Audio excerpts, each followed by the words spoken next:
एक उसी टाइप के साथियों यहाँ पर आपके लिए मैं क्वेश्चंस लेकर आया हूँ। सबसे पहले साथियों 20 क्वेश्चंस आप देखेंगे हिंदी के, उसके बाद 20 क्वेश्चंस देखेंगे साथियों सामान्य ज्ञान के, और जैसे एग्जाम में क्वेश्चंस पूछे जा रहे हैं ठीक है उसी प्रकार पर, यानी कि आज की शिफ्ट के ऊपर आधारित ये क्लास आपकी होगी। और ये पूरा एक मॉक टेस्ट देखेंगे, पहले हिंदी के क्वेश्चन, फिर सामान्य ज्ञान के क्वेश्चन, उसके बाद रीजनिंग के और उसके बाद मैथ के। तो साथियों आपकी शिफ्ट में साथियों अगर आपका पेपर नहीं हुआ है अभी और आने वाले समय में आपका पेपर है तो इन क्वेश्चंस को देखकर जाइएगा।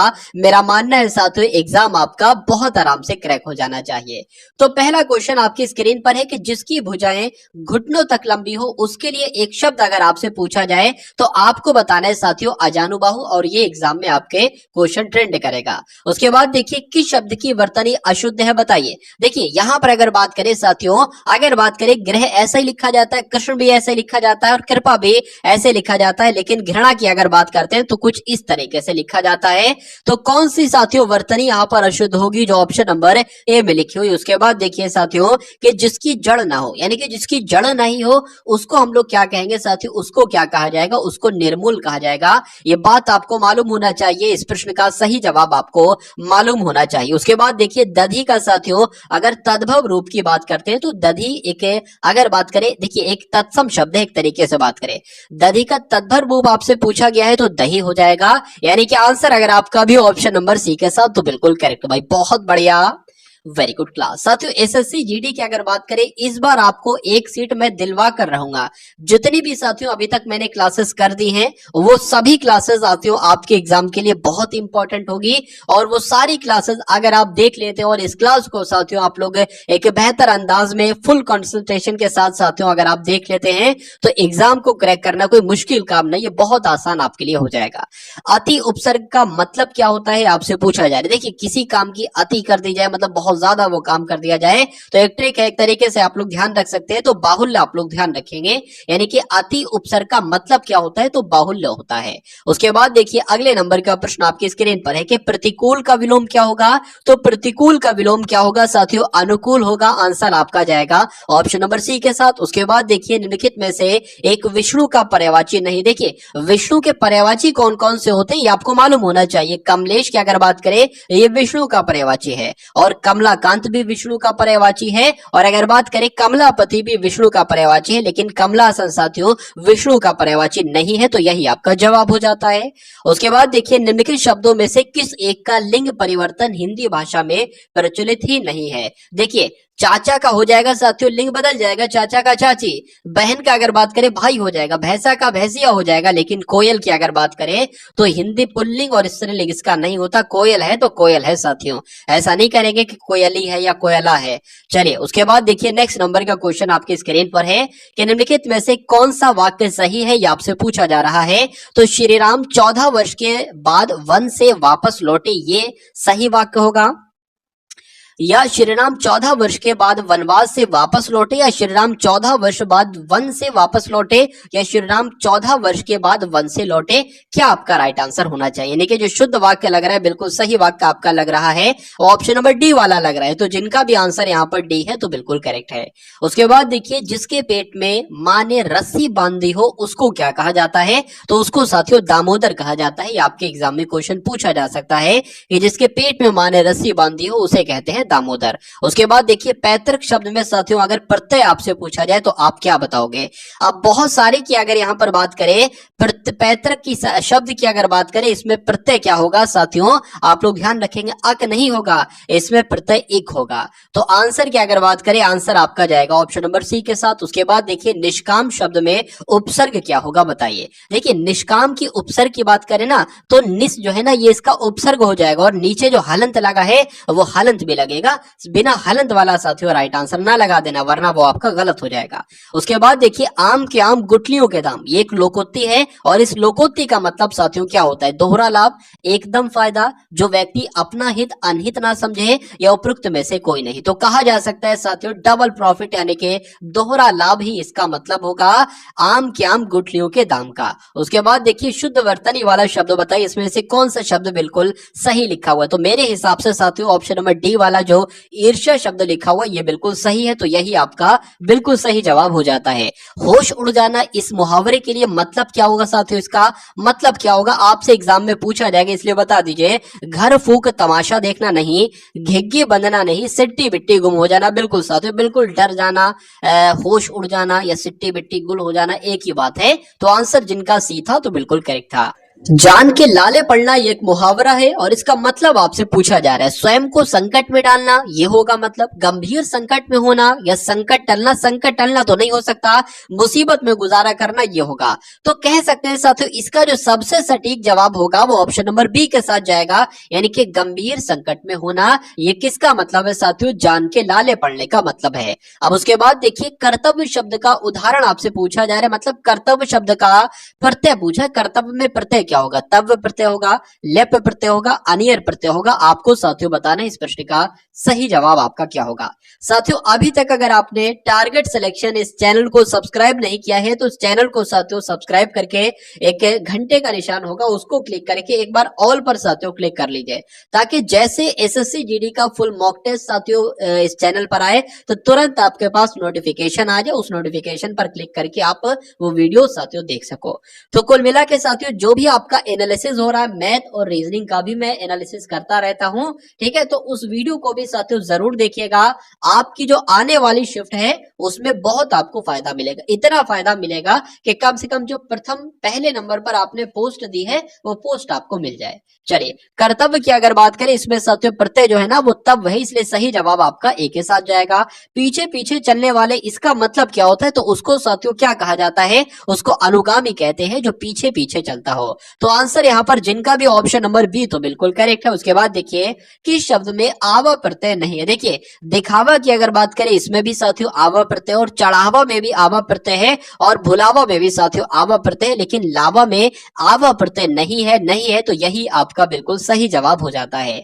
इनमें से तुरंग शब्द का पर्यायवाची साथियों क्या होता है। देखिए तुरंग का मतलब होता है घोड़ा, और घोड़े का ही पर्यायवाची होता है साथियों बाजी। तो कहा जा सकता है कि तुरंग शब्द का पर्यायवाची क्या होगा, बाजी होगा। आंसर आपका जाएगा ए के साथ। अब उसके बाद देखिए साथियों हिंदी के आपने देख लिए कितने क्वेश्चन साथियों देखे, 20 क्वेश्चन आपने हिंदी के देखे। अब सामान्य ज्ञान के साथियों यहाँ पर 20 क्वेश्चन देख लीजिए। उसके बाद रीजनिंग के क्वेश्चन और मैथ के क्वेश्चन, वो क्वेश्चन मैं आपको करवाने वाला हूं जो आज की शिफ्ट में साथियों एनालिसिस तरीके से हम लोग देखेंगे उन क्वेश्चंस को। चलिए गौतम बुद्ध को महापरिनिर्वाण साथियों कहां पर प्राप्त हुआ था, ये आपसे पूछा जा रहा है। तो आपसे अगर पूछा जाए महापरिनिर्वाण कहां पर प्राप्त हुआ था, तो कुशीनगर में साथियों इनका महापरिनिर्वाण इनको प्राप्त हुआ था। ये आप लोग ध्यान रखें। गौतम बुद्ध की अगर बात करें तो ये बौद्ध धर्म के साथियों प्रवर्तक थे। अगर बात करें इनका जन्म कहां पर हुआ था, तो इनका जन्म नेपाल में हुआ था, और नेपाल में एक स्थल है साथियों लुम्बिनी जिसका नाम है। तो नेपाल के लुम्बिनी में इनका जन्म हुआ था, ये आप लोग ध्यान रखेंगे। और अगर बात करें इनको ज्ञान की प्राप्ति कहां पर हुई, तो बिहार में बोध गया है। तो बिहार के बोध गया में ही साथियों उनको ज्ञान की प्राप्ति हुई। और अगर बात करें ये महापरिनिर्वाण क्या है, तो मृत्यु को ही कहा जाता है। अगर आपसे पूछे इनकी मृत्यु कहां पर हुई थी तब भी आपको कुशीनगर बताना है, और पूछा जाए महापरिनिर्वाण इनको प्राप्त कहां पर हुआ था तब भी आपको साथियों कुशीनगर ही बताना है। अब उसके बाद देखेंगे अगले नंबर का प्रश्न है कि भारत में सबसे पहली जनगणना कब शुरू की गई थी, बताने की कोशिश कीजिए। देखिए यहाँ पर कहा गया है कि सबसे पहली बार जनगणना जो है वो कब शुरू की गई थी, तो वो तो साथियों 1872 में शुरू की गई थी। किसके कार्यकाल में शुरू की गई थी, तो लॉर्ड मेयो के कार्यकाल में शुरू की गई थी। अच्छा यहाँ पर अगर लिखा होता साथियों सबसे पहले की जगह नियमित लिखा होता, यानी कि पूछा जाता है कि नियमित जनगणना साथियों कब शुरू की गई थी, तो वो साथियों 1881 में शुरू की गई थी। किसके कार्यकाल में शुरू की गई थी, तो लॉर्ड रिपन के कार्यकाल में शुरू की गई थी। ये भी आपको मालूम होना चाहिए। 2 सवाल और आपसे पूछे जाते हैं एग्जाम में। आपसे पूछा जाता है कि 2011 की जो जनगणना थी ये भारत की कौन से नंबर की जनगणना थी, तो ये 15वें नंबर की जनगणना थी। लेकिन अगर आपसे पूछा जाता है कि ये स्वतंत्र भारत की कौन से नंबर की जनगणना थी, तो ये स्वतंत्र भारत की साथियों 7वें नंबर की जनगणना थी। तो 4 पॉइंट जो मैंने आपको बताए साथियों उनको आपको ध्यान रखना है। उसके बाद देखिए अगले नंबर का प्रश्न है कि 1904 में किसने क्रांतिकारियों के गोपनीय समिति के रूप में अभिनव भारत का आयोजन किया था। तो यहाँ पर अगर बात करें, पूछा जाता साथियों अभिनव भारत की स्थापना किसने की, तब भी आप क्या बताते, वीडी सावरकर ही बताते। और कहा गया है कि अभिनव भारत का आयोजन किसने किया साथियों, तब भी आपको विनायक दामोदर सावरकर यानी कि वीडी सावरकर ही बताना है। उसके बाद देखिए अगला प्रश्न है, किस स्वतंत्रता सेनानी ने महात्मा गांधी जी को पहली बार राष्ट्रपिता कहकर संबोधित किया था? ये आपको बताना है साथियों। क्या होगा इस क्वेश्चन का बिल्कुल सही जवाब बताइए। चलिए, तो सुभाष चंद्र बोस साथियों इस प्रश्न का बिल्कुल सही जवाब हो जाता है। अगर बात करें महात्मा गांधी जी को महात्मा सबसे पहले किसने कहा, तो रविन्द्रनाथ टैगोर ने कहा। और पूछा जाता साथियों, जो पूछा गया इस प्रश्न में कि महात्मा गांधी को पहली बार राष्ट्रपिता किसने कहा, तो सुभाष चंद्र बोस ने कहा। यह बात आपको साथियों मालूम होना चाहिए। अब उसके बाद देखिए कि अंतरराष्ट्रीय शांति और सुरक्षा को बढ़ावा देने से संबंधित प्रावधान भारतीय संविधान के निम्नलिखित में से किसके एक भाग के रूप में उल्लिखित हैं? तो किसके भाग में साथियों रूप के रूप में उल्लिखित है? राज्य के नीति निर्देशक सिद्धांत के रूप में उल्लिखित है। तो आंसर आपका अगर है साथियों ऑप्शन नंबर बी के साथ, तो बिल्कुल करेक्ट है। 73वें संविधान संशोधन 1992 के द्वारा भारतीय संविधान में किसके शीर्षक से एक परिच्छेद 9 जोड़ा गया, जो अनुच्छेद 243 ओ के प्रावधानों को कवर करता है? तो किसकी बात चल रही है साथियों, आप लोग ध्यान रखेंगे, पंचायत की बात चले, यानी कि यहाँ पर खाली जगह में साथियों पंचायत शब्द आएगा तो ये वाक्य आपका पूरा होगा। उसके बाद देखिए इनमें से कौन सा राज्य पालघाट दर्रे से आपस में जुड़े हुए हैं? तो कौन कौन से राज्य साथियों पालघाट दर्रे से आपस में जुड़े हुए हैं? तो केरल और तमिलनाडु, आप लोग ध्यान रखेंगे, ये पालघाट दर्रे से जुड़े हुए। आंसर आपका जाएगा बी के साथ। उसके बाद देखिए काराकोरम पर्वत श्रृंखला में सबसे ऊंची चोटी कौन सी है, बताइए। तो काराकोरम पर्वत श्रृंखला में सबसे ऊंची चोटी साथियों कौन सी है? माउंट केटू है, ये आपको मालूम होना चाहिए। आंसर आपका जाएगा ऑप्शन नंबर बी के साथ। और जिनका भी आंसर यहाँ पर बी है तो बिल्कुल करेक्ट है। इसकी ऊंचाई की बात करें तो 8611 मीटर इसकी ऊंचाई है, ठीक है ना। चलिए अब उसके बाद देखिए अगले नंबर का क्वेश्चन है कि सागौन के जंगल भारत के निम्नलिखित में से किस राज्य में, सागौन के जंगल साथियों किस राज्य में है? कुल मिला के ये आपको बताने। तो कहां पर है? ये तो मध्य प्रदेश में है, इसलिए सही जवाब आपका जाएगा ऑप्शन नंबर बी के साथ। निम्नलिखित में से कौन भारत का सबसे बड़ा राष्ट्रीय उद्यान है, बताने की कोशिश करेंगे, बताइए। देखिए अगर बात करें यहाँ पर हम लोग हेमिस राष्ट्रीय उद्यान की, हेमिस नेशनल पार्क की जब हम बात करते हैं साथियों, तो ये भारत का सबसे बड़ा राष्ट्रीय उद्यान है, ये आप लोग ध्यान रखेंगे। और पूछा जाए ये कहां पर है, तो ये लद्दाख में है। कहां पर है साथियों? लद्दाख में है। और अगर आपसे पूछा जाए सुंदरवन राष्ट्रीय उद्यान कहां पर है, तो पश्चिम बंगाल में। जिम कॉर्बेट राष्ट्रीय उद्यान कहां पर है, तो उत्तराखंड में। और गिर राष्ट्रीय उद्यान कहां पर है, तो ये गुजरात में है। उसके बाद देखिए भारतीय अर्थव्यवस्था का मेरुदंड किस क्षेत्र को कहा जाता है? तो किस क्षेत्र को कहा जाता है साथियों? कृषि क्षेत्र को ही भारतीय अर्थव्यवस्था का मेरुदंड कहा जाता है। तो जिनका भी आंसर यहाँ पर डी तो बिल्कुल करेक्ट है। उसके बाद देखिए कि इनमें से किस प्रकार की अर्थव्यवस्था में संसाधनों पर निजी अधिकार होते हैं और आर्थिक गतिविधियों का मुख्य उद्देश्य लाभ अर्जित करना होता है? तो किसकी बात चल रही है साथियों, आप लोग ध्यान रखेंगे, पूंजीवादी की यहाँ पर बात चल रही है। इनमें से किस प्रकार की अर्थव्यवस्था में, तो जो पूंजीवादी अर्थव्यवस्था होती है ना, इसमें संसाधनों पर निजी अधिकार होता है और आर्थिक गतिविधियों का मुख्य उद्देश्य जो होता है वो लाभ कमाना होता है, ये आप लोग ध्यान रखेंगे। चलिए अब उसके बाद देखिए साथियों, अभी जो मैथ और रीजनिंग के जो कॉन्सेप्ट मैं आपको बताने वाला हूं वो बहुत शानदार साथियों आपके लिए कॉन्सेप्ट मैं आज के इस क्लास में लेकर आया हूं। 33वें नंबर का साथियों क्वेश्चन देखिए, प्रतिध्वनि सुनने के लिए स्रोत तथा परावर्तन सतह के बीच कितनी न्यूनतम दूरी होनी चाहिए? तो कितनी होनी चाहिए साथियों? 17 मीटर की होनी चाहिए। राइट आंसर आपका जो जाएगा वो ऑप्शन नंबर बी के साथ जाएगा। ट्रांसफार्मर की खोज साथियों किसने की थी, अब आपसे यहाँ पर पूछा जा रहा है। तो माइकल फैराडे का नाम आपने बहुत सुन रखा होगा साथियों, बहुत बारी किताबों में इनका जिक्र किया गया है। तो माइकल फैराडे के द्वारा ही साथियों ट्रांसफार्मर की खोज की गई थी। अगला प्रश्न देखिए, किस गैस का गंध सड़े हुए अंडे के जैसी होती है, बताइए। कहां से खुशबू आती है साथियों सड़े हुए अंडे की? तो हाइड्रोजन सल्फाइड से आती है, आप लोग ध्यान रखेंगे। आंसर आपका जो जाएगा वो ऑप्शन नंबर डी के साथ जाएगा। चलिए भैया उसके बाद देखिए निम्नलिखित में से कौन सा हैबर प्रोसेस का उपयोग करके उत्पादित किया जाता है? तो हैबर प्रोसेस का उपयोग करके तो साथियों अमोनिया का उत्पादन किया जाता है और अमोनिया को उत्पादित किया जाता है। तो राइट आंसर आपका जो जाएगा साथियों वो ऑप्शन नंबर ए के साथ जाएगा, ये आप लोग ध्यान रखेंगे। निम्नलिखित में से कौन सी प्रक्रिया एक जीव में ऊर्जा उत्पन्न करती है, बताइए। तो कौन सी प्रक्रिया एक जीव में ऊर्जा उत्पन्न करती है? तो जो श्वसन की प्रक्रिया है ना साथियों, यही जीव में ऊर्जा उत्पन्न करती है। आंसर आपका जाएगा चाहिए ऑप्शन नंबर सी के साथ। फेफड़े की बाहरी आवरण परत को क्या कहा जाता है साथियों, बताइए। तो क्या कहा जाता है, फुफ्फुस आवरण कहा जाता है। आंसर आपका जो जाएगा वो ऑप्शन नंबर ए के साथ जाएगा। अस्पताल में निम्नलिखित में से किस विभाग में कैथ लैब होती है, ये आपको साथियों बताना है। और क्या हो सकता है इस क्वेश्चन का राइट आंसर। तो अस्पताल में किस विभाग में, तो कार्डियोलॉजी साथियों विभाग जो होता है, इस विभाग में ही एक लैब होती है जिसको कहा जाता है कैथ लैब। तो आंसर आपका अगर है ऑप्शन नंबर सी तो बिल्कुल करेक्ट है। उसके बाद देखिए साथियों कि एक पेड़ की उम्र का पता कैसे लगा सकते हैं, तो उसके वजन से नहीं, उसकी ऊंचाई से नहीं, वर्तमान में अपनी वार्षिक छल्लों से साथियों। बिल्कुल, ये आप लोग ध्यान रखेंगे, जो छल्ले होते हैं ना, इनको गिनकर साथियों उनकी आयु का निर्धारण किया जा सकता है, पता लगाया जा सकता है। तो आंसर यहाँ पर जिनका भी ऑप्शन नंबर सी है तो बिल्कुल करेक्ट भाई, बहुत बढ़िया, वेरी गुड क्लास। तो अब आप लोग देखिए साथियों यहाँ पर रीजनिंग के पहले क्वेश्चन, पहले साथियों रीजनिंग के क्वेश्चंस होंगे, उसके बाद मैथ के क्वेश्चंस देखेंगे। तो रीजनिंग का साथियों पहला क्वेश्चन आपकी स्क्रीन पर है कि उस वेन आरेख का चयन कीजिए जो निम्नलिखित वर्गों के बीच के संबंध को सही ढंग से निरूपित करता है। तो यहाँ पर साथियों माता है, पिता है और पुरुष है। देखिए मान लेते हैं ये क्या है, ये पुरुष है, और जितने भी साथियों पिता होंगे ना, जितने भी पिता होंगे वो पुरुष के अंतर्गत ही तो आएंगे। और ये मान लेते हैं साथियों ये क्या हो जाएंगी, ये माता हो जाएंगी। तो इस टाइप का साथियों आपको कौन से ऑप्शन में देखने को मिल रहा है साथियों, ऐसा आपको कहां पर नजर आ रहा है, तो कहा जा सकता है ऐसा आपको ऑप्शन नंबर बी में नजर आ रहा होगा। तो यही आपका बिल्कुल सही जवाब हो जाता है। अब उसके बाद देखिए साथियों यहां पर आपको बताने कि कौन कौन से साथियों लेटर आ सकते हैं, ध्यान से देखिए और बताइए साथियों क्या इस क्वेश्चन का सही जवाब आपका हो सकता है।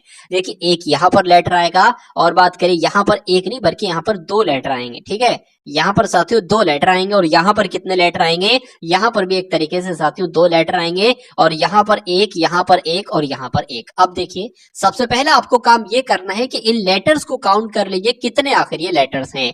एक दो, खाली जगह को भी गिनते करेंगे, 1 2 3 4 5 6 7 8 9 10 11 12 13 14 15 16 17 18 19 20, यानी कि साथियों 20 लेटर हैं। या तो अगर बात करें कितने का, या तो 4 का पेयर बनेगा या साथियों 5 का पेयर बनेगा। तो पहले 4 का पेयर बना लेते हैं, अगर ठीक है आंसर मिल जाता है तो ठीक है, वरना 5 का पेयर बनाते हैं। पहले 4 का बना लीजिए, 1 2 3 4, 4 का एक अलग बन गया, 1 2 3 4, 4 का ये बना लिया, 1 2 3 4 ये 4 का बन गया, और 1 2 3 4 ये 4 का बन गया, और 1 2 3 4।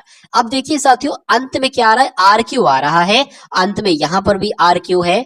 तो यहां पर अगर बात करें आर तो है लेकिन क्यू नहीं है, तो साथियों यहां पर क्यू बन जाएगा। यहां पर क्यू तो है लेकिन आर नहीं, तो यहां पर आर बन जाएगा। यहां पर आर क्यू दोनों नहीं है अंत में, तो आर क्यू बना लेंगे। देखिए पूरा हमें मिल गया पी एस आर क्यू, तो पी तो है, एस बन जाएगा, ये भी साथियों सेम बन गया पी एस आर क्यू, ये भी सेम बन गया पी एस आर क्यू। इसको भी बना लीजिए पी एस आर क्यू, ये पूरा पी एस आर क्यू बन गया, इसको भी पी एस आर क्यू बना लीजिए, और इसको भी पी एस आर क्यू बना लीजिए, तो एस यहां पर आ जाएगा। अब देख लीजिए आपने अपने पेन से कौन कौन से लेटर लिखे उनको एक बार लिख लीजिए अलग को। तो आपने एस लिखा, आर लिखा, क्यू लिखा, एस लिखा, आर लिखा, क्यू लिखा और एस आर लिखा, उसके बाद एस आर लिखा आपने, उसके बाद साथियों पी लिखा, क्यू लिखा, पी लिखा, क्यू लिखा और एस लिखा। अब देख लीजिए ये कौन से ऑप्शन में है साथियों, जिस ऑप्शन में ये है ना वही ऑप्शन आपका बिल्कुल सही जवाब हो जाता है। एस आर क्यू ए कहां पर है, एस आर ये हो गया, क्यू एस ये हो गया, और आर पी क्यू एस, साथियों ये आपका राइट आंसर हो जाएगा ऑप्शन नंबर बी।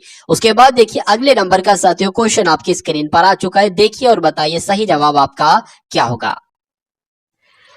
दिए गए विकल्पों में से वो संख्या आपको साथियों चुनना है यहाँ पर जो निम्नलिखित श्रेणी में प्रश्नवाचक चिन्ह के स्थान पर आए। कुल मिला के साथियों एक सीरीज वाला क्वेश्चन है, प्रश्नवाचक चिन्ह की जगह पर आपको बताना है कौन सा नंबर आएगा।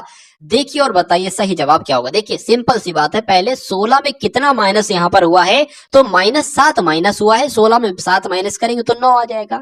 अब ये तो साथियों एकदम मतलब यहाँ पर माइनस किया गया, यहाँ पर एकदम बढ़ा दिया गया, तो कितना बढ़ाया गया साथियों, यहाँ पर मैं कह सकता हूँ 18 बढ़ाया गया। चलिए उसके बाद यहाँ पर कितने माइनस किया गया, एक तरीके से माइनस ही किया गया है, तो कितना माइनस किया गया, -8 माइनस यहाँ पर किया गया है।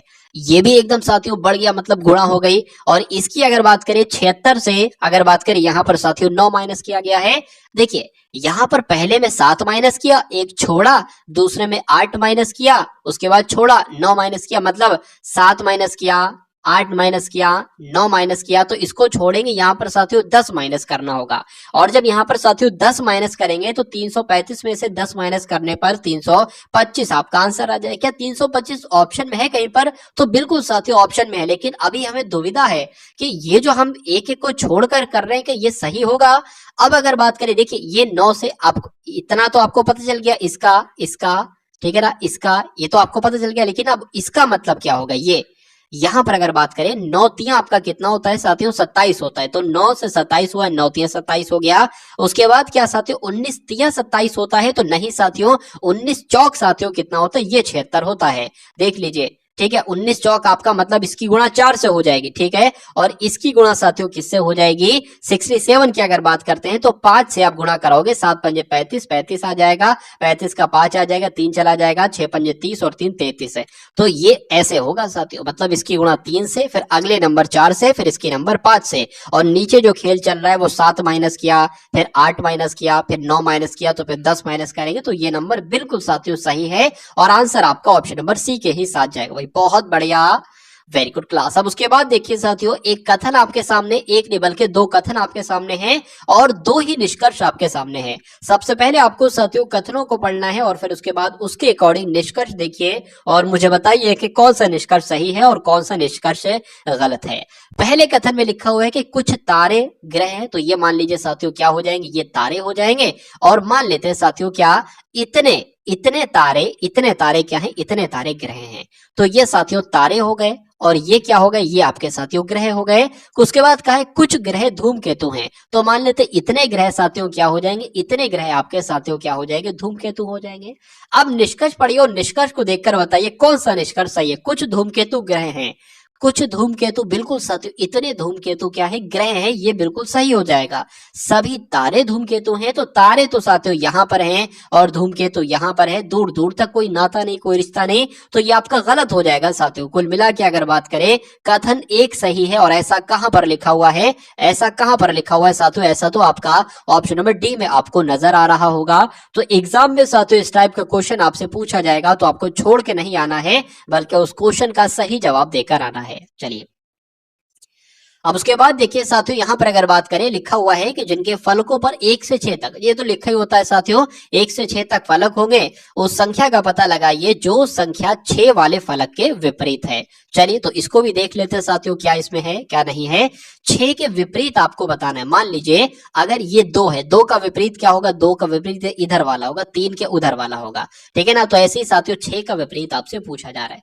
अब मुझे एक बात बताइए कि यहाँ पर कोई ऐसा नंबर है जो सेम सेम हो, बिल्कुल 3 यहाँ पर भी है और 3 यहाँ पर भी है, तो इस वाले का हम लिख लेते हैं साथियों, एक तो ये वाला 3 हो जाएगा और ये 3 वाला हो जाएगा। अब 3 के बाद कौन सा आया है, दक्षिणावर्त में घुमाइए जरा, 3 के बाद 1 आया है तो 1 लिख लेंगे, 1 के बाद 4 आया है तो 4 लिख लेंगे। उसके बाद दूसरा काम, ये 3 है ना, 3 के बाद क्या आया है तो 2 आया है, 2 लिख लेंगे, और 2 के बाद क्या आया है साथियों, 5 आया है तो 5 लिख लेंगे।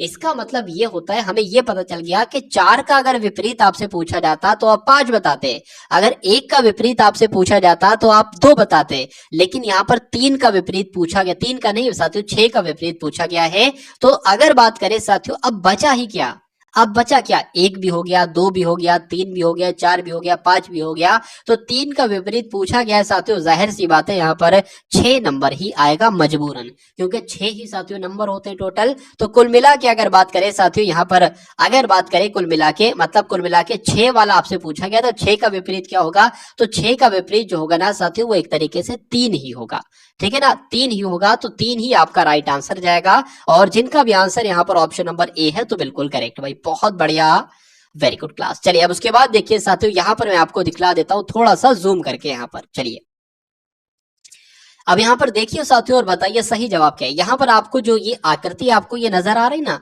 आपको बताना है ये आकृति आपको कहां पर दिख रही है, ऑप्शन नंबर ए में, बी में, सी में, या आपको कहां पर दिख रही है साथियों, डी में। ये आपको देखना है और बताना है साथियों आपका सही जवाब यहाँ पर क्या हो सकता है। चलिए देखिए यहाँ पर अगर बात करें, एक यहाँ पर एक आयत टाइप का है, ठीक है, तो क्या आपको यहाँ पर आयत दिख रहा है? ये तो ऊपर को आयत है और ये नीचे को है, यहाँ पर तो बिल्कुल उल्टा है, तो ये नहीं हो सकता। यहाँ पर आयत तो है साथियों, लेकिन उसके ऊपर ये चौकोर टाइप का है, उसके ऊपर ये नहीं है, तो ये भी नहीं हो सकता। यहाँ पर अगर बात करें, यहाँ पर साथियों आपको आयत भी नजर आ रही है, यहाँ पर आपको ये भी ऐसा ऊपर को नजर आ रहा है जैसे यहाँ पर है, लेकिन यहाँ पर थोड़ा सा गैप है, यहाँ पर कोई गैप नहीं है साथियों। लेकिन आप जो यहाँ पर देखेंगे चौकोर है बिल्कुल साथियों, एक ऊपर टेढ़े में चौकोर यहाँ पर भी है और यहाँ पर थोड़ा सा गैप भी है, और साथियों ये जीरो टाइप का भी बना हुआ है जैसे यहाँ पर बना हुआ है। तो कुल मिला के आंसर आपका जो जाएगा वो ऑप्शन नंबर ए के साथ जाएगा, और जिनका भी आंसर यहाँ पर ऑप्शन नंबर ए है तो बिल्कुल करेक्ट भाई, बहुत बढ़िया, वेरी गुड क्लास। अब उसके बाद देखिए अगले नंबर का साथियों क्वेश्चन आपके स्क्रीन पर आ चुका है, देखिए और बताइए सही जवाब आपका यहाँ पर क्या हो सकता है। NOTION को क्या लिखा जाता है? 1 3 1 2 7 1 8, यहाँ पर तो नंबर बहुत है, कुल मिला के जितने ये है साथियों उसके डबल लग रहे हैं एक तरीके से अगर बात करें। देखिए NOTION को साथियों ये लिखा जाता है, तो उसी प्रकार आपको बता रहे BEAUTIFI को साथियों क्या लिखा जाएगा। यहाँ पर एक चीज मुझे नोटिस करी है मैंने, क्या कि N यहाँ पर भी है और N यहाँ पर भी है, और N का जो कोड आया है ना साथियों वो 13 आया है। क्या आया है? 13 आया है। यहाँ पर कहीं N है? नहीं है। तो ऐसा भी नहीं है साथियों कि कोड है, मान लीजिए N का कोड 13 है तो N का कोड यहाँ पर होता तो 13 लिखते, ऐसा भी नहीं है, क्योंकि ऐसा ही नहीं। तो उसके बाद साथियों अगर बात करें O का कोड यहाँ पर क्या है साथियों? 12 है, और यहाँ पर भी 12 है। लेकिन O की बात करें साथियों, O का विपरीत L होता है, और L का कोड होता है साथियों 12। और कहीं ऐसा तो नहीं साथियों कि N का विपरीत होता है M, और M का कोड होता है साथियों 13, ऐसा तो नहीं, ऐसा ही है साथियों।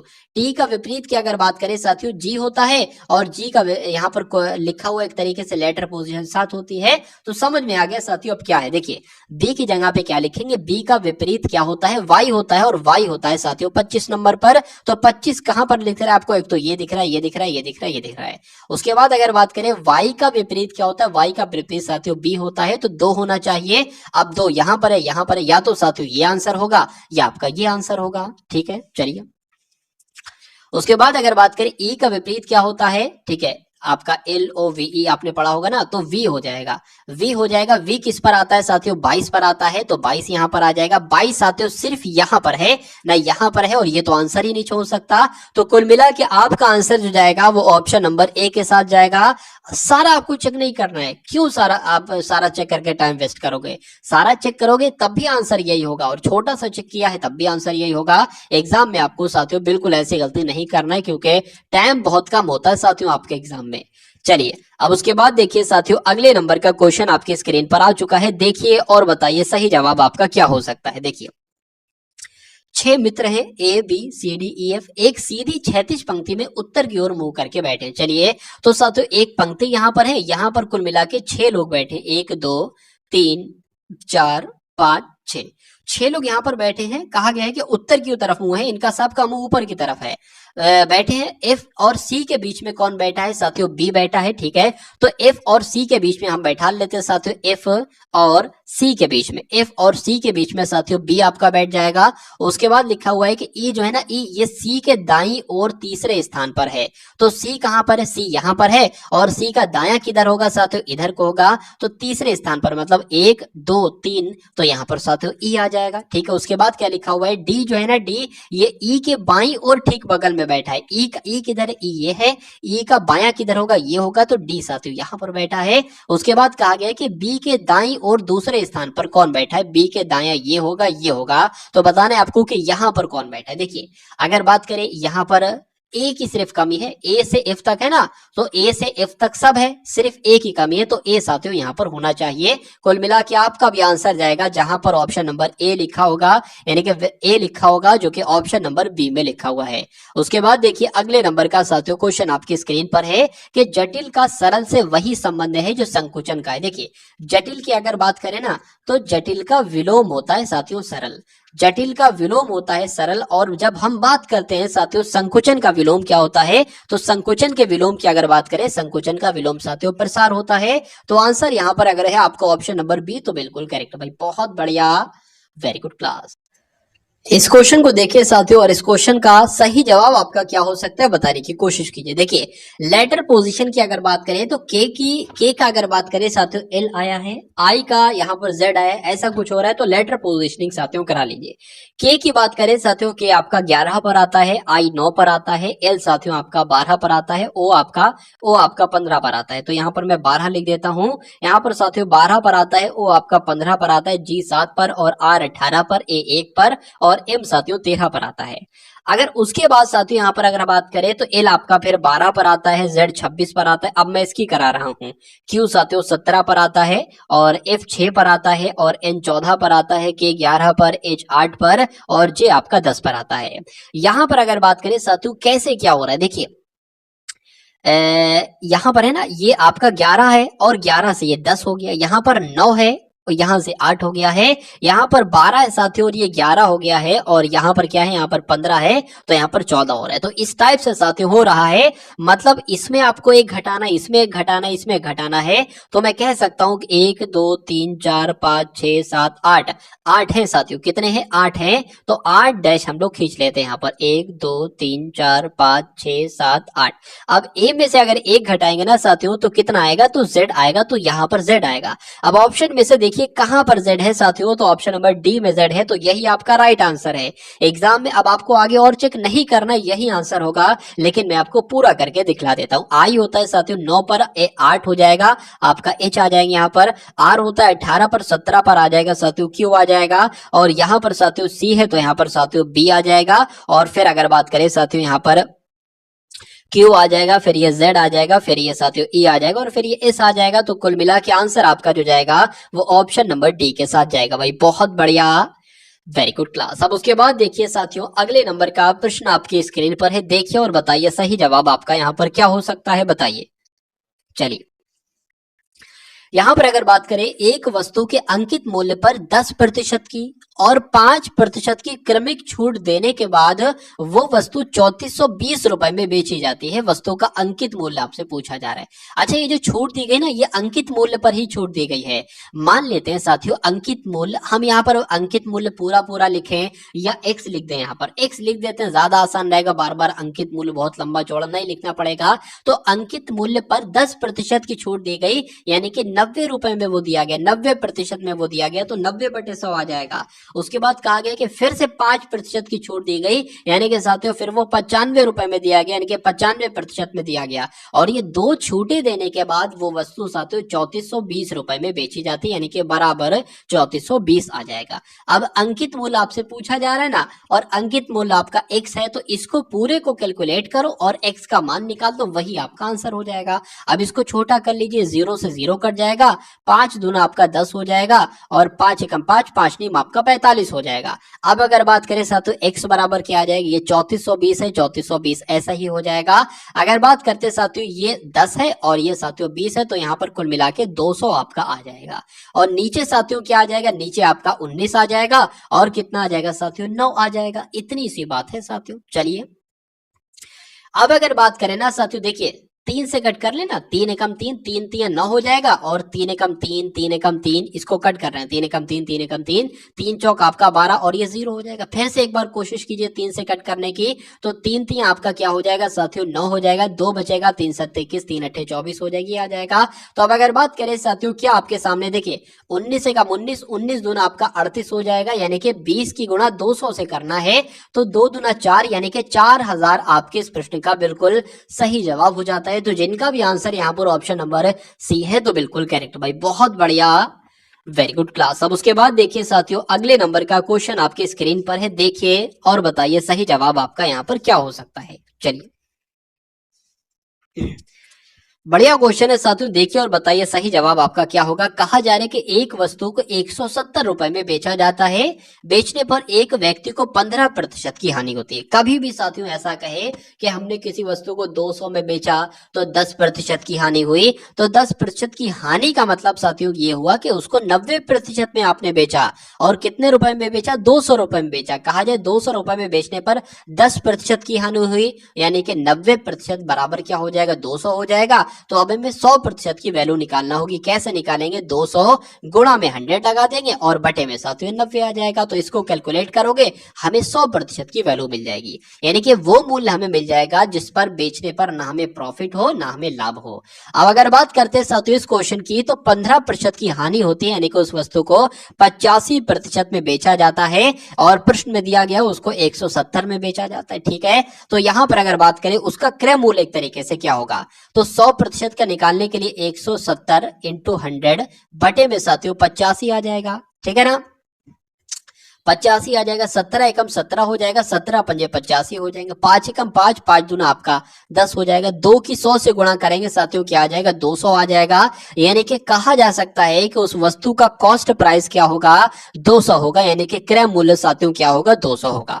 अब उसके बाद की लाइन पढ़िए कि यदि वह 206 रुपए .40 में बेची जाती है तो उसे कितने रुपए का प्रॉफिट होता है। देखिए 200 में खरीदी गई और 6 और कितने में साथियों एक्स्ट्रा में 6, इतने रुपए का तो लाभ हुआ, 6 रुपए 40 पैसे का लाभ हुआ एक तरीके से कह सकते हैं। लेकिन इसको प्रतिशत में आपको बदलना है, ये आपसे कहा जा रहा है। तो इसको प्रतिशत में बदलेंगे साथियों, गुणा 100 लगाएंगे और गुणा 100 लगाएंगे भाग देंगे क्रय मूल्य से नीचे जो आपका 200 है। 2 नंबर के बाद पॉइंट लगाए, पॉइंट गायब करेंगे, नीचे साथियों 2 जीरो बढ़ जाएगा। अब इससे ये आपका कट जाएगा। अब ऊपर आपका आ जाएगा 640, नीचे आपका साथियों आ जाएगा 200। इस जीरो से ये जीरो कट जाएगा। यहां पर अगर बात करेंगे 2 से कट करेंगे 32 आ जाएगी, यहाँ पर आपका 10 आ जाएगा। इस जीरो को हटाएंगे और यहाँ पर पॉइंट लगाएंगे, यानी कि अगर बात करते हैं साथियों 3.2% का प्रॉफिट होगा। और ऐसा कहां पर लिखा हुआ है साथियों, ऑप्शन नंबर डी में लिखा हुआ है। तो यही आपका बिल्कुल सही जवाब हो जाता भाई, बहुत बढ़िया, वेरी गुड क्लास। अब उसके बाद देखिए साथियों अगले नंबर का क्वेश्चन आपकी स्क्रीन पर आ चुका है। क्रमशः 6 सेंटीमीटर, 8 सेंटीमीटर और 10 सेंटीमीटर भुजाओं वाले 3 ठोस धात्विक घन हैं। मान लेते हैं साथियों एक तरीके से घन है ये, एक घन ये हो गया, एक घन ये हो गया, एक घन ये हो गया। मान लीजिए कहा गया है साथियों, क्या कहा गया है कि इनकी भुजाओं के बारे में साथियों बताया गया है कि अगर मान लीजिए इसकी 6 भुजा है, इसकी 8 भुजा है, इसकी 10 भुजा है, तो ये 3 ठोस धात्विक घनों को अगर इन तीनों को कुल मिला के पिघलाया जाता है, ये कहा गया है कि अगर पिघलाया जाता है तो उसके बाद एक नया ठोस, मतलब इन तीनों को पिघलाकर एक नया घन मान लीजिए बनाया जाता है, तो नए घन की भुजा की माप साथियों कितनी होगी। देखिए अगर बात करें इन तीनों का, अगर इसको पिघलाकर ये बनाया जाता है तो इसका आयतन क्या, इसका आयतन और इसका आयतन साथियों बराबर होगा, ये बात आपको ध्यान रखना है। अब साथियों बढ़ते हैं हम लोग इस सवाल के जवाब की तरफ। क्या होगा देखिए, मान लेते हैं साथियों पहले वाले का जो घन है ना उसकी भुजा कितनी है, 6 है, तो मान लेते हैं a बराबर 6 है। दूसरे वाले की कितनी है साथियों, मान लेते हैं a2 बराबर साथियों 8 है और a3 की अगर बात करें तो कितनी है साथियों 10 है। अब यहाँ पर एक बड़ा वाला भी है, एक बड़ा वाला भी है साथियों, उसको मान लेते हैं जो इन तीनों को बनाकर बनाया जाता है ना, उसको मान लेते हैं साथियों इतना है। तो उसकी इसकी घन की भुजा, मतलब इसकी भुजा ही आपको एक तरीके से चाहिए है। ठीक है ना, तो चलिए हम लोग देख लेते हैं साथियों। यहाँ पर अगर बात करें इस ए वाले की भुजा हमको चाहिए है, अगर बात करें इसका आयतन और मैंने कहा था कि इनका आयतन बराबर है, तो इनके आयतन की बात करें, इनका आयतन प्लस ये वाले का आयतन, ये 2 है, ये 1 है, और प्लस अगर बात करें इसका आयतन ये आपका 3 हो जाएगा, बराबर है ये मतलब। ठीक है ना, अगर बात करें अभी हमें ए की वैल्यू चाहिए है, वो हम पता कर लेंगे। देखिए कैसे करेंगे, ए की बात करें, ए कितना है 6 है, तो 6 का क्यूब कितना हो जाएगा साथियों 216 हो जाएगा। ए क्यूब कितना है, यानी कि 8 का क्यूब साथियों कितना हो जाएगा आपको मालूम होना चाहिए, 512 हो जाएगा। और ए3 कितना है 10 है, तो 10 का क्यूब कितना हो जाएगा साथियों 1000 हो जाएगा। तो इनको अगर साथियों जोड़ेंगे तो 1512 कितना हो जाएगा 1512 हो जाएगा। और 216 अगर साथियों उसमें जोड़ते हैं तो ये 8, ये 2, ये 7, ये 1 आ जाएगा, यानी कि ए क्यूब कितना आएगा साथियों 1728 आएगा। और अगर बात करें ए क्यूब 1728 का मतलब है कि ये किसी संख्या का घन होगा, तो ये 12 का साथियों घन होता है। किसका घन होता है, 12 का घन होता है। तो ए बराबर कितना आ जाएगा साथियों 12 आ जाएगा। तो 12 आपका बिल्कुल सही जवाब हो जाएगा, जो कि आपका ऑप्शन नंबर सी में। भाई बहुत बढ़िया, वेरी गुड क्लास। 75 भाग 30 ऑफ 5/7। यहाँ पर साथियों कुछ मिसिंग है, वो मैं आपको बता देता हूँ क्या यहाँ पर मिसिंग। देखिए 75 जैसे लिखा, 75 भाग यहाँ पर 30 ही आएगा, 75 भाग 30 और -3/, यहाँ पर 4 है और उसके बाद ऑफ है, फिर ये सब है। अब अगर साथियों सबसे पहले अगर बात करें, सबसे पहले जो ब्रैकेट के अंदर है इसको आप लोग सॉल्व कर लीजिए। तो 3 3 9 हो जाएगा, और 9 और 1 साथियों कितना हो जाएगा, 9 और 1 आपका 10 हो जाएगा, यानी कि 10/3 आ जाएगा। उसके बाद माइनस लिख दिया, 3 एकम 3, 3 और 2 साथियों 5/, यहाँ पर 3 आ जाएगा। अब अगर बात करते हैं नीचे, नीचे तो सेम है 3, तो एक बार उतार लेंगे, ऊपर साथियों 10 - 5 आ जाएगा। तो यहाँ पर कितना आ जाएगा, 5/3 आ जाएगा, यानी कि पूरा इसको कैलकुलेट करके साथियों, इसको कैलकुलेट करके कितना आएगा, 5/3 आएगा। माइनस लगा लिया। अब अगर बात करें इसको सॉल्व करा लेते ना, ठीक है। तो 5/7 लिखा है, तो 5/7 हमने 7 लिख लिया। इस भाग का निशान हम इसको गुणा में बदल लेंगे, लेकिन गुणा में बदलने के बाद एक शर्त होती है कि इसकी उल्टा पलटी होगी। जैसे 9/14 लिखा है ना, तो 14 साथियों यहाँ पर 9 हो जाएगा, और -5/3 ये है। अब देखिए साथियों, 7 एकम 7, 7 दूना आपका 14 हो जाएगा, ठीक है। अब क्या हो जाएगा, 5 दूना आपका 10 हो जाएगा, और यहाँ पर नीचे आपका 9 आ जाएगा, -5/3 आ जाएगा। अब इसको साथियों आप देख लीजिए, कितना कितना आपके पास आ गया, 10/9 आ गया, -5/3 आ गया। अब यहाँ पर अगर बात करें साथियों, यहाँ पर क्या था, यहाँ पर 3/4 था, और फिर ये क्या था साथियों, फिर आपका अगर बात करें ये आपका 75 था, उसके बाद साथियों भाग 30 था, उसके बाद -3/4 था, उसके बाद यहाँ पर ऑफ था। अब यहाँ पर चूंकि साथियों ऑफ है, तो यहाँ पर इसका मतलब गुणा आ जाएगा, यानी कि 10/9 से पहले गुणा आ जाएगा, और ये 3/4 लिखा हुआ है, 3/4 साथियों लिख जाएगा। ये क्या है, ये 75/30 है ना, मतलब 75 भाग 30, तो 15 दूना 30 हो जाएगा, 15 पंजे 75 हो जाएंगे, यानी कि इसकी जगह 5/2 आ जाएगा, गुणा में 5/2 आ गया। तो अब आपके पास साथियों कितना रहा, इतना रहा जितना आपके सामने। अच्छा यहाँ पर माइनस आएगा, यहाँ पर मैंने गुणा का निशान क्यों लगा दिया, यहाँ पर तो माइनस आएगा, क्यों, क्योंकि यहाँ पर भी माइनस है। चलिए अब अगर साथियों बात करते हैं, अब किसको सॉल्व कराना है, अब इसको सॉल्व करा लीजिए। 2 आ जाएगा यहाँ पर, और यहाँ पर साथियों 10 आ जाएगा। तो अब आपके सामने जो आया है 5/2 माइनस 5 तिया आपका 15 हो जाएगा, 5 तिया 15, और यह क्या हो जाएगी, आपका 18 हो जाएगा, -5/3 यहाँ पर साथियों आ जाएगा। चलिए ठीक है। अब अगर बात करें साथियों, इसको कैलकुलेट करा ले, इस पूरे को कैलकुलेट करा ले, 5/2 आपके पास आ गया है। अच्छा इसको और ये कट रहा है, 3 पंजे आपका 15 हो जाएगा, 3 छंग 18 हो जाएगा।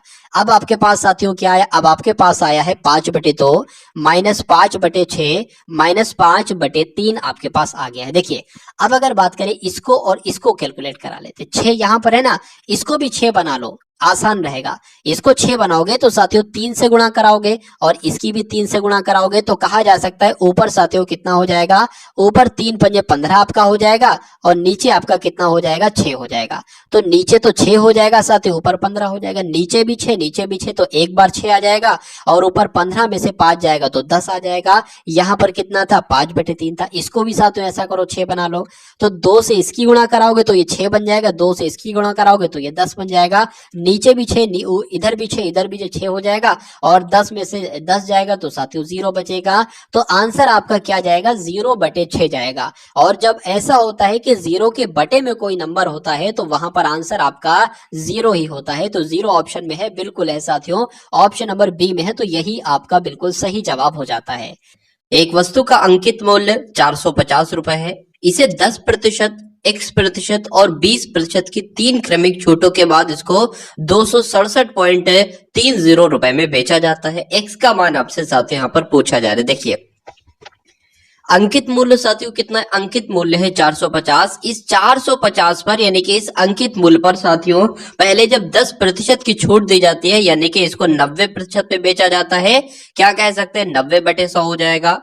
ठीक है। X% की बात आई, देखिए कभी भी मान लीजिए जैसे 10% यहाँ पर है, तो हमने उसको कितना लिखा, एक तरीके से 100 - 10/100 ऐसे करके तो लिखा, तभी तो साथियों 100 में से 10 जाएगा तो 90 बचेगा, यानी कि 90 में से 100 होगा। 20 होता तो हम क्या लिखते साथियों, यहाँ पर 100 - 20 लिखते, लेकिन ये संख्या हमें पता है तो हमने यहाँ पर घटा दिया। लेकिन अगर ये संख्या साथियों हमें पता ना होती तो हम क्या करते, तो हम 100 - x कर देते। अब जैसे कि ये यहाँ पर X% है, तो यहाँ पर हमें क्या करना पड़ेगा साथियों, 100 - x/100 करना पड़ेगा। उसके बाद देखिए एक और साथियों छूट दी जाती है 20% की, यानी कि तो कितना हो जाता है 80/100 हो जाता है। तो अब इन छूटों को देने के बाद वो जो वस्तु बेची जाती है वो साथियों कितने रुपए में बेची जाती है, 267.30 रुपए में बेची जाती है। तो 267.30 रुपए में बेची जाती है।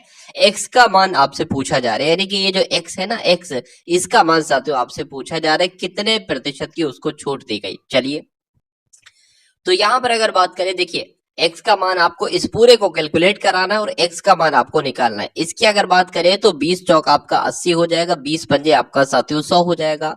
इसकी अगर कट करें, इस जीरो से ये जीरो कट जाएगा, इस जीरो से साथियों ये जीरो आपका कट जाएगा। ठीक है, चलिए अब अगर बात करें, देखिए नीचे आपका 100 है, ठीक है, और नीचे आपका 5 है। अगर इस 5 को भी कट कर दे और 5 नीम 45 कर दे तो कोई दिक्कत नहीं। अब बहुत ध्यान से देखिएगा साथियों, अब बहुत ध्यान से देखिएगा, ये 100 माइनस एक्स है ना, 100 माइनस एक्स यहाँ पर हमने लिख लिया। 100 माइनस एक्स बराबर ये क्या लिखा है 267, ये भी साथियों हमने लिख लिया। 0.30 भी लिख लिया। अब नीचे कौन कौन सी संख्या है, नीचे साथियों सिर्फ 100 है तो ये 100 लगेगा इसमें नीचे। और अगर बात करें जो ऊपर वाला होगा ना वो भाग में आ जाएगा इसके। तो ऊपर क्या क्या है, 9 है और ये 90 है, यानी कि 9 90 है तो ये आपका 81 हो जाएगा। ठीक है, और साथियों कितना है, और आपका 4 है तो ये आपका 4 हो जाएगा। अब देखिए दो संख्याओं के बाद पॉइंट लगा है, पॉइंट हटाएंगे साथियों, नीचे 2 जीरो बढ़ाएंगे एक लगा के। अब इन 100 से ये 100 आपका कैंसिल हो जाएगा। ठीक है, चलिए अब एक बार साथियों इसको और कट कर लीजिए। देखिए क्या ये साथियों 4 से कट हो रहा है, देख लेते हैं हम लोग एक बार। 4 से तो नहीं कट हो रहा है, ठीक है, ये 3 से कट हो जाएगा। देख लीजिए 3 एकम आपका 3 हो जाएगा, 3 एकम क्यों, 3 सत्ते किस, 3 अट्ठे आपका 24 हो जाएगा। कितना बचेगा साथियों, 2 बचेगा। 3 नीम आपका 27, 3 अट्ठे आपका 24 हो जाएगा, 2 बचेगा 27 बचेगा, 3 नीम 27 और 3 एकम 3 और 0 लग जाएगा। ये कटेगा साथियों 3 से, 3 दूना 6 हो जाएगा, 3 सत्ते 21 हो जाएगा। इस जीरो से साथियों ये जीरो कट जाएगा। और अगर बात करें 3 नीम आपका कितना आ जाएगा, 3 नीम 27 आ जाएगा। इसको अगर कट करेंगे तो यहाँ पर लिख लीजिए 3 दूना आपका 6 होगा, 3 नीम 27 होगा, 3 सत्ते 21 होगा और 0 नहीं होगा। ठीक है, और अब नीचे साथियों क्या बचा है, 9 बचा है और 4 बचा है। अब 3 से एक बार और देख लीजिए साथियों, कट हो रहा है, 3 से नहीं कट हो रहा है। देखिए हाँ कट हो जाएगा। या ऐसा करो 9 से ही कट हो जाएगा, 9 कम 9 9 3 27 हो जाएगा, 2 बचेगा 27 हो जाएगा, 9 3 27 और 0 का 0 यहाँ पर लग जाएगा। ठीक है, अब ये भी कट हो गया। अब इसको साथियों 4 से कट करा लो, यानी कि 330 को साथियों 4 से कट करा लो, आंसर आपका आपके सामने आ जाएगा। 4 अट्ठे 32 हो जाएगा, बिल्कुल 4 अट्ठे 32 हो जाएगा, एक जाएगा ये 10 हो जाएगा, 4 दूना 8 हो जाएगा, बिल्कुल एक बचेगा, पॉइंट लगेगा, 0 बढ़ेगा साथियों, 4 दूना 8 हो जाएगा। तो कुल मिला के साथियों 82.2 यहाँ पर आ रहा है। चलिए अच्छा यहाँ पर एक बात है, देखिए 4 अट्ठे 32 होगा ना, 4 अट्ठे 32 हो गया, ठीक है। उसके बाद 4 अट्ठे 32 में से साथियों जब एक बचेगा तो ये 10 हो जाएगा, 4 दूना आपका 8 हो जाएगा, 8 हो जाएगा। तो साथियों यहाँ पर एक नहीं, यहाँ पर 2 बचेगा और पॉइंट लगाएंगे, 0 बढ़ाएंगे, 4 पंजे आपका कितना हो जाएगा, 4 पंजे आपका 20 हो जाएगा। तो इतना कुल मिला के यहाँ पर आता है। अब देखिए, अब यहाँ पर कहा गया है कि x का मान ज्ञात कीजिए। तो x का मान ज्ञात कीजिए साथियों, x का मान वैसे कैसे हम ज्ञात कर पाएंगे, x का मान हम कैसे ज्ञात कर पाएंगे। 100 माइनस एक्स यहाँ पर साथियों हमने लिखा था, बिल्कुल लिखा था 100 माइनस एक्स। तो x की वैल्यू क्या आई है साथियों, 82.5 आई है। तो जब 100 में से 82.5 घटाओगे तो 17.5% बचेगा। यानी कि साथियों यहाँ पर जो बट्टा आपका लग रहा था वो 17.5% का लग रहा था और यही आपका बिल्कुल सही जवाब हो जाता। भाई बहुत बढ़िया, वेरी गुड क्लास। अब उसके बाद देखिए कि एक निश्चित धनराशि, कोई निश्चित धनराशि है, कोई राशि है, वो साधारण ब्याज पर 2 वर्षों में कितनी हो जाती है साथियों, 8,640 हो जाती है। और 3 वर्षों में कितनी हो जाती है, देखिए 2 वर्षों में तो साथियों इतनी हो जाती है और 3 वर्षों में 9,720 हो जाती है। धनराशि में धनराशि और वार्षिक ब्याज दर कितनी होगी, यानी कि आपसे धनराशि भी पूछी जा रही है, पूछा जा रहा है कि मूलधन कितना होगा, और पूछी जा रही है साथियों आर, यानी कि पूछा जा रहा है कि दर कितना होगा। तो ये दो चीजें आपको यहाँ पर बताना है। कौन कौन सी, एक तो धनराशि की अगर बात करें, धनराशि मैं आपको बता दूंगा कैलकुलेट करके, एक सेकंड।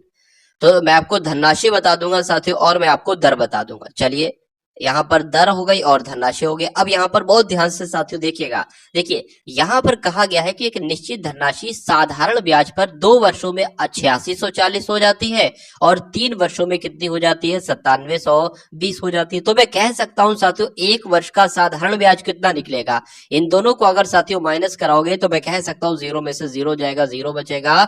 और अगर बात करें साथियों ये 12 में से 4 जाएगा, कितना बचेगा, 8 बचेगा। और यहाँ पर साथियों 0 आ जाएगा और यहाँ पर 10 आ जाएगा। यानी कि कह सकते हैं कि 1 वर्ष का जो साधारण ब्याज प्राप्त होता है वो 1080 प्राप्त होता है। ठीक है, अब यहाँ पर साथियों देखिए 2 वर्ष का साधारण ब्याज है, 2 वर्ष का साधारण ब्याज है तो इसकी जरा 2 से गुणा कराओ। मैं ये देखना चाहता हूं कि 2 वर्ष का साधारण ब्याज है कितना आखिर। तो 2 वर्ष की अगर इससे गुणा करा लेंगे तो ये साथियों 2160 हो जाएगा। तो मैं कह सकता हूं इसमें 2 वर्ष का साधारण ब्याज भी ऐड है। मतलब ये जो संख्या है ना, इसमें मूलधन तो है, इसमें 2 वर्ष का साधारण ब्याज भी ऐड है क्योंकि लिखा हुआ है। और 2 वर्ष का साधारण ब्याज हमने निकाल लिया है। तो हम जब इसमें से 2 वर्ष का साधारण ब्याज घटा देंगे तो ये मूलधन ही तो निकल आएगी। यानी कि पहले प्रश्न का हमें जवाब मिल जाएगा। तो 8640 में से साथियों 2160 घटाएंगे जो कि 2 वर्ष का साधारण ब्याज है। तो हमें कितना मिल जाएगा, हमें हमें यहाँ पर मिल जाएगा साथियों कितना, हमें यहाँ पर मिल जाएगी धनराशि मिल जाएगी कुल मिला के। तो 6480 रुपए कहां पर लिखा हुआ है, 6480 रुपए। एक तो 6480 रुपए ये लिखा हुआ है, एक साथियों ये लिखा हुआ है। या तो option number A right answer होगा या आपका डी राइट आंसर होगा। लेकिन अब हम साथियों निकाल लेते हैं क्या, अब हम साथियों एक बार दर भी निकाल लेते हैं। 6480 रुपए आपका मूलधन हो गया। अच्छा, दर निकालने की अगर बात करते हैं तो दर बराबर क्या होता है, दर बराबर होता है SI इंटू 100 बटे P इंटू टी। ठीक है, इसमें हम बैठा देते हैं। अब अगर साधारण ब्याज की यहाँ पर अगर बात करते हैं तो 1 वर्ष का साथियों साधारण ब्याज कितना निकला था, या 2 वर्ष का लिख लेते हैं, 2160 निकला था। 2160 हो गया गुणा 100 हो गया और मूलधन कितना है, 6480 है। ठीक है, 6480 हो गया और कितने समय के लिए, 2 समय के लिए, 2 वर्ष के लिए।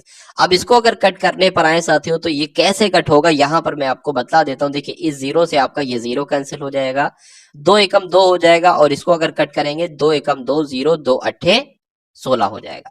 ठीक है, इतना कट हो गया। अब अगर बात करें इसको यहाँ पर लिख लीजिए 10800 और यहाँ पर कितना आ जाएगा, 648 आ जाएगा। इतना अब साथियों बचा है कुल मिला के और कुछ नहीं है। चलिए 2 ही से कट कर लेते हैं, 2 3 6, 2 2 4, 2 चौक 8 हो जाएगा, 2 पंजे 10, 4 आ जाएगा, 00 आ जाएगा। फिर से 2 से कट करें, 2 एकम 2, 2 छंग 12, 2 दूना 4 हो जाएगा। यहाँ पर साथियों आपका 2 दूना 4, 2 सत्ते 14 ये आ जाएगा। 2 से कट करेंगे, 2 अट्ठे 16, 2 एकम 2 आ जाएगा। इसको कट करेंगे साथियों, 2 एकम 2, 2 3 6 आपका आ जाएगा, 2 पंजे 10, 1350 आ जाएगा। 3 से अगर कट करें ना तो 3 चौक 12 आ जाएगा, 3 पंजे 15 आ जाएगा। अगर इसको कट करेंगे 3 एकम 3, सॉरी 3 दूना 6 आ जाएगा और यहाँ पर 2 चला जाएगा, 3 सत्ते आपका 21 आ जाएगा। ठीक है, अब 9 पंजे की अगर बात करें, 9 पंजे आपका 45 हो जाएगा, 9 कम 9, 9 दो 18, 9 3 27 हो जाएगा। तो कुल मिला के 50/3 आपको यहाँ पर मिल रहा है। तो आर कितनी निकल रही है साथियों, आपकी 50/3 निकल रही है। तो इसको कैसे कैलकुलेट करेंगे, तो साथियों 3 आ जाएगा, 3 एकम 3 हो जाएगा, कितना बचेगा, 2 बचेगा, 20 हो जाएगा, 3 छंग 18 हो जाएगा, कितना बचेगा, 2 बचेगा। तो आर भी साथियों निकल गई। आर कितनी आती है साथियों, 16 सही 2/3 आती है। तो 16 सही 2/3 कहां पर लिखी हुई है, ऑप्शन नंबर डी में लिखी हुई। तो यही आपका बिल्कुल सही जवाब हो जाएगा। और मूलधन तो हमने पहले ही निकाल लिया था। तो जिनका भी आंसर यहाँ पर डी है तो बिल्कुल करेक्ट है। उसके बाद देखिए साथियों अगले नंबर का क्वेश्चन आपकी स्क्रीन पर है, देखिए और बताइए सही जवाब आपका क्या होगा। देखिए ए और बी की आय का अनुपात कितना है, उनकी आय, अगर ए की आय साथियों 4 है तो बी की आय कितनी है, 5 है, ऐसा कह रहे हैं। और उनके व्यय का अनुपात कितना है, 2:3 है। मतलब अगर कमाते 4 हैं तो खर्च 2 करते हैं, कमाते 5 है तो खर्च 3 करते हैं। यदि ए और बी क्रमशः 7200 रुपए और 6000 रुपए की बचत करते हैं, यानी कि इतने इतने रुपए बचाते भी हैं, तो ए की आय आपसे पूछा जा रहा है, यानी कि 4x का मान एक तरीके से पूछा जा रहा है। देखिए ए और बी की आय का अनुपात कितना दे रखा है, 4:5 दे रखा है। मान लेते हैं ए की आय साथियों 4x हो जाएगी और बी की आय कितनी हो जाएगी, 5x हो जाएगी। उसमें यह भी दिया है साथियों कि ए जो बचत करता है वो 7200 रुपए की बचत करता है। ठीक है, 7200 रुपए की बचत करता है। अब इंसान मान लीजिए साथियों, अब उसकी आय कितनी है, उसकी आय साथियों 4x है। अब इस 4x में से साथियों अगर वो कितना बचाएगा, 7200 रुपए बचाएगा, तो आगे क्या आएगा साथियों, आगे क्या आएगा 7200 मैं यहाँ पर लिख देता हूं। अब एक व्यक्ति अपनी आय में से साथियों अपना क्या निकालेगा, अपनी बचत अगर वो निकालता है तो उसके सामने क्या आएगा, उसके सामने एक तरीके से व्यय आएगा, यानी कि उसने कितना खर्चा किया। आपकी आय मान लीजिए साथियों 10 है, आपने उसमें से 2 रुपए बचत किए, तो ये क्या निकलेगा, ये साथियों खर्च ही तो निकलेगा, यानी कि 8 रुपए आपने खर्च कर लिए। अब उसी प्रकार अगर बात करते हैं देखिए और यहाँ पर जो व्यय है ना, व्यय का भी अनुपात दे रखा है। व्यय का अनुपात कितना है कि ए का 2 है और बी का कितना 3 है। तो यहाँ पर फिर से मैं लिख लेता हूं, मान लीजिए इसकी ए की आय में से साथियों उसकी बचत को जब माइनस करते हैं तो कितना आता है साथियों, उसका व्यय का अनुपात आ जाता है जो कि 2 है। ठीक है, अब उसी प्रकार अगर बात करें साथियों बी की आय कितनी है, 5x है, इसमें से ये बचत कितनी करता है, 6000 रुपए की बचत करता है, तो साथियों इसका भी अनुपात आ जाएगा व्यय का, तो 3 है। तो ये अब इसको साथियों आपको सॉल्व करना है, बस और कुछ नहीं आपको करना है। 4 आपका साथियों 12x हो जाएगा, 12x हो गया। 72 की 3 से साथियों कराओगे 216 आ जाएगा, 216 डबल 0 लग जाएगा, बराबर 5 दूना 10x आ जाएगा और 6 दूना साथियों 12 आ जाएगा यहाँ पर। चलिए तो ये आपका 12,000 हो गया। अब देखिए यहाँ पर 12x है और ये 10x है, उधर है बराबर के इधर आएगा, माइनस का हो जाएगा तो 2x बचेगा। अब 2x बराबर साथियों कितना हो जाएगा, 2x बराबर आपका 216 में से, अब अगर मैं यहाँ पर लिखूं तो 216 डबल 0 में से कितना घट जाएगा साथियों, 12,000 घट जाएगा। ठीक है ना, तो 216 में से जरा 120 साथियों घटा लो, 216 में से 120 घटाओगे क्या बचेगा, 6, और यहाँ पर साथियों 9 बचेगा, 96 बचेगा कुल मिला के। ठीक है, यानी कि 9600 बचेगा। तो अब आप साथियों यहाँ पर देख पा रहे होंगे कि 2x बराबर कितना है, 2x बराबर 9600 है, तो x बराबर कितना होगा, दो की भाग कर दो, पता चल जाएगा, 2 चौक 8 हो जाएगा, 2 अट्ठे 16 हो जाएगा, यानी कि 4800 हो जाएगा। यानी कि x का मान साथियों कितना आ गया साथियों, 4800 आ गया। अब देखिए अब a की आय कितनी थी साथियों, 4x थी। ठीक है ना, तो x बराबर 4800 है, तो 4x की वैल्यू क्या होगी साथियों, 4800 की 4 से गुणा करा लो, 4 अट्ठे 32, 2 0 लगा दो, 4 अट्ठे 32 हो जाएगा, 4 चौक 16 और 3 साथियों 19 हो जाएगा। तो 19,200 साथियों ये ए की आय निकल आएगी। बी की भी आय निकाल लेंगे, एक्स की वैल्यू 4800 है और बी है, बी की आय कितनी है, 5x है, तो 5 की गुणा 4800 से करा लो, बी की आय निकल जाएगी। तो इस टाइप से साथियों आपको समझना है। चलिए, सीमा आयु में रीमा से 8 वर्ष छोटी है साथियों, क्या लिखा है, बहुत ध्यान से देखना और बहुत अच्छा क्वेश्चन है, आपके एग्जाम में आएगा कि सीमा रीमा से 8 वर्ष, यानी कि कुल मिला के साथियों 2 लड़कियां हैं, एक है सीमा, क्या, एक है सीमा साथियों और एक कौन है, एक है रीमा। चलिए सीमा और रीमा 2 लड़कियां हैं। रीमा यानी कि सीमा जो है वो रीमा से 8 वर्ष छोटी है। ठीक है, तो अगर साथियों हम मान लेते हैं रीमा की उम्र कितनी, रीमा की उम्र अगर x है तो सीमा की उम्र कितनी हो जाएगी साथियों, x-8 हो जाएगी, क्योंकि साफ साफ कहा गया है कि सीमा जो है ना, सीमा ये 8 वर्ष छोटी है, तो जब इसमें से इसकी आयु में से 8 को माइनस करेंगे तभी तो आएगी। तो कुल मिला के अब आपको सीमा की भी आयु पता चल गई, रीमा की भी आयु पता चल गई। उसके बाद कहा गया है कि अगर 4 वर्ष पहले कहेगा तो इसमें से 4 माइनस करेंगे, इसमें से भी 4 माइनस करेंगे। 4 वर्ष पहले उनकी आयु का अनुपात कितना था, 1:2 था। तो हम लिख लेते हैं साथियों, यहां पर देखिए x-8 ये तो आपका हो जाएगा वर्तमान आयु। 4 वर्ष पहले की बात की है तो 4 माइनस कर देंगे, इसमें से भी साथियों 4 माइनस कर देंगे। ठीक है, और इन 4 वर्ष पहले की अगर बात करें उनका अनुपात कितना था, 1:2 था, यानी कि अगर सीमा 1 साल की थी तो रीमा 2 साल की थी। इतनी बात आपको समझ में आ गई होगी। अब देखिए साथियों यहाँ पर, अब साथियों यहाँ पर अगर बात करते हैं, ये 8 भी माइनस का है और 4 भी माइनस का है, तो 8 और 4 जुड़ जाएगा, कितना हो जाएगा साथियों, 12 हो जाएगा, लेकिन माइनस ही आएगा। उसके बाद x-4 है तो x-4 ही हो जाएगा, 1/2 है, 1/2 हो जाएगा। अब इसको कैलकुलेट करा लीजिए, 2 की x से गुणा होगी साथियों तो 2x हो जाएगा, 12 दूना 24 हो जाएगा। अगर बात करें x आ जाएगा, माइनस कितना आ जाएगा, 4 आ जाएगा। अब यहाँ पर देखिए 2x लिखा हुआ है, ये उधर वाला x इधर आएगा तो 2x - x हो जाएगा, यानी कि x ही बचेगा सिर्फ। और जब साथियों यहाँ पर x बचेगा तो उसके बाद क्या हो जाएगा, उसके बाद यहाँ पर 24 हो जाएगा और माइनस का 4 हो जाएगा। तो कुल मिला के x बराबर जो आपके सामने आएगा वो कितना आएगा साथियों, वो 20 आएगा, यानी कि x बराबर 20 अब आपको मान मालूम पड़ गया। अब यहाँ पर क्या कहा जा रहा है, 2 अब से 6 वर्ष बाद सीमा की आयु क्या होगी। देखिए सीमा की उम्र वर्तमान समय की पहले निकालिए, तो x-8 8 और x की वैल्यू है 20, यानी कि 20 माइनस 8 कितना हो जाएगा, 12 हो जाएगा। तो 12 तो अभी वर्तमान समय की आयु है। 6 वर्ष बाद की उम्र पूछ रहा है ना, तो 6 वर्ष इसमें जोड़ दीजिए, कितना आ जाएगा साथियों, 18 आ जाएगा। तो आपका आंसर किस ऑप्शन के साथ जाएगा, 18 के साथ ही जाएगा। अगर आपसे ये पूछता रीमा की वर्तमान आयु कितनी है, तो 20 है। 6 वर्ष बाद की पूछता तो 26 वर्ष आप बता देते। तो कुल मिला के जिनका भी आंसर यहाँ पर ऑप्शन नंबर बी है तो बिल्कुल करेक्ट है। उसके बाद देखिए साथियों, अगले नंबर का क्वेश्चन आपकी स्क्रीन पर आ चुका है, देखिए और बताइए सही जवाब क्या है। चलिए, तो 6+3 लिखा हुआ है, 6+3 ऑफ 7, यहाँ पर साथियों 7 माइनस 5 है, ब्रैकेट बंद है, भाग लिखा हुआ 2 ऑफ 11 लिखा है, इसका मान आपसे पूछा जा रहा है। देखिए 6+3 लिखा है तो 6+3 आ जाएगा, और ऑफ का मतलब साथियों गुणा होता है तो 7 माइनस 5 आ जाएगा। अब यहाँ पर इसको सबसे पहले आपको सॉल्व करना है, और भाग हो तब भी नहीं, सबसे पहले इसको साथियों सॉल्व करना है। उसके बाद ब्रैकेट बंद हो जाएगा, ब्रैकेट बंद हो गया, भाग का निशान आ गया साथियों, बिल्कुल भाग का निशान आ गया। और यहाँ पर अगर बात करें 2 गुणा 11 है ना, तो कितना आ जाएगा, 22 आ जाएगा। ठीक है, अब 6 प्लस यहाँ पर साथियों 3 7 21 हो जाएगा, और माइनस यहाँ पर 5 हो जाएगा, तो 21 6 कितना हो जाएगा, 27 हो जाएगा। और 27 में से साथियों 5 जाएगा तो कितना बचेगा, 22 बचेगा। अब 22 भाग 22 है, तो जब 22 की भाग करोगे साथियों 22 से, तो कितना बचेगा, एकम 1 एकम 1, तो 1 आपका साथियों बिल्कुल सही जवाब हो जाता है। अब उसके बाद देखिए अगले नंबर का क्वेश्चन आपकी स्क्रीन पर है, देखिए और बताइए सही जवाब आपका क्या होगा। देखिए अच्छा क्वेश्चन है, शानदार क्वेश्चन यहाँ पर आपकी स्क्रीन पर है। अगर बात करें कि सोनी और गीता एक साथ मिलकर किसी काम को 8 घंटे में करती हैं, तो सोनी मान लीजिए एस हो गई, और गीता क्या हो गई, गीता जी हो गई। तो सोनी और गीता मिलकर किसी काम को 8 दिन में करती हैं, और सोनी अकेले क्या, सोनी अकेले साथियों उस काम को 12 दिन में 12 घंटे में करती है। गीता अकेले अगर उस कार्य को करे, गीता अकेले अगर उस कार्य को करे तो कितने घंटे में समाप्त करेगी, आपसे पूछा जा रहा है।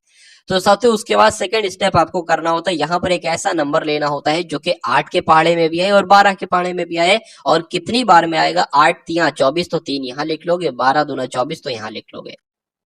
तो अब आपको कुल मिला के ये पता चल गया कि एस और जी 1 घंटे में कितना काम करते हैं, 1 घंटे में 3 काम करते हैं। आपको ये पता चल गया कि एस 1 घंटे में कितना काम करता है साथियों, 2 काम करता है। तो मैं कह सकता हूं साथियों, देखिए एस अगर 1 घंटे में, यहाँ पर मैंने आपको बताया कि 2 काम करता है, तो जाहिर सी बात है जी 1 घंटे में 1 काम करेगा, क्योंकि ये जब दोनों मिलकर ही तो 3 काम कर रहे हैं ना, इसलिए।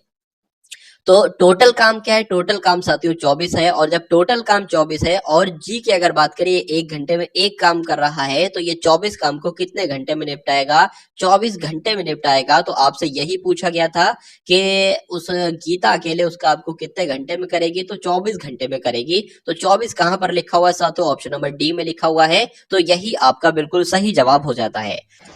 उसके बाद देखिए साथियों, ये 60वें नंबर का क्वेश्चन है, ठीक है ना, ये 60वें नंबर का साथियों क्वेश्चन है। देखिए 1 विलियन में एल्कोहल और जल का अनुपात कितना है, मगर जैसे कि कहा गया है कि एल्कोहल अगर 4x है तो जल कितना है, जल 3x होगा। इस विलियन की 350 मिलीलीटर मात्रा में, मतलब इस पूरे की मात्रा कितनी है, एक मान लेते हैं साथियों एक ड्रम है, इसमें 350 ml है, 350 ml है, इसमें पानी भी है, इसमें एल्कोहल भी है, और कहा गया है कि इस विलियन की 350 मिलीलीटर मात्रा में कितना और पानी मिलाने पर, कितना पानी मिलाने पर विलियन में एल्कोहल और जल का अनुपात 5:6 हो जाएगा। तो सबसे पहले साथियों ये निकाल लीजिए कि असल में एक्चुअल में ये जल कितना है और पानी कितने है। तो जब 350 साथियों इस पूरे में है, तो मैं कह सकता हूं साथियों एल्कोहल का अनुपात 4 है, 4x है, और जल का अनुपात 3x है। तो इसकी मात्रा निकाल सकते हैं। देखिए कैसे निकालेंगे, अगर बात करें साथियों एल्कोहल की निकालना है ना, एल्कोहल की, तो एल्कोहल की कैसे निकालेंगे, पूरी मात्रा कितनी है, 350 है, एल्कोहल के निकालने, एल्कोहल का अनुपात क्या है साथियों, 4 है, नीचे क्या आ जाएगा, इनका जोड़ आ जाएगा, और इनका जोड़ 7 होता है, 7 एकम 7, 7 पंजे आपका 35 हो जाएगा, 0 लग जाएगा, 20 चौक कितने हो जाएंगे साथियों, 200 हो जाएंगे।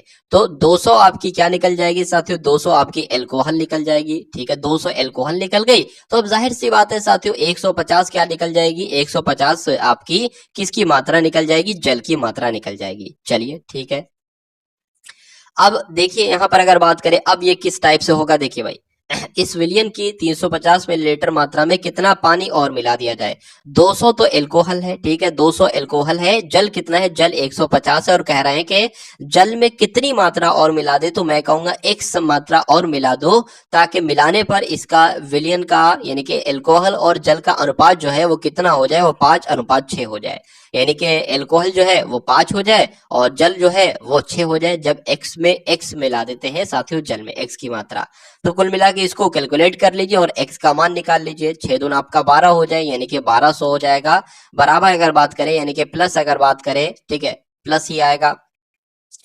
अब उसके बाद अगर बात करें 150 की साथियों 5 से पहले गुणा होगी तो कितना आ जाएगा, यहाँ पर बराबर आ जाएगा, ठीक है। क्योंकि यहाँ पर कोई 200 के बगल में कोई नंबर लिखा नहीं है तो प्लस माइनस आएगा नहीं। कुल मिला के 1200 बराबर साथियों 15 पंजे 75 होता है, तो यहाँ पर 75 750 आ जाएगा, प्लस आपका साथियों 5x यहाँ पर आ जाएगा। अब अगर बात करते हैं साथियों 1200 में से ये 750 माइनस करेंगे, इधर का आएगा तो 0 हो जाएगा, और 10 में से 5 जाएगा साथियों तो 5 बचेगा, और यहाँ पर 400, यानी कि 450 बराबर जो आएगा वो 5x की वैल्यू आएगी। तो एक x की वैल्यू साथियों कितनी आएगी, 90 आएगी, ठीक है ना। 90 आएगी तो मैं कह सकता हूँ साथियों कि अगर इतने ml विलियन में अगर पानी की मात्रा 90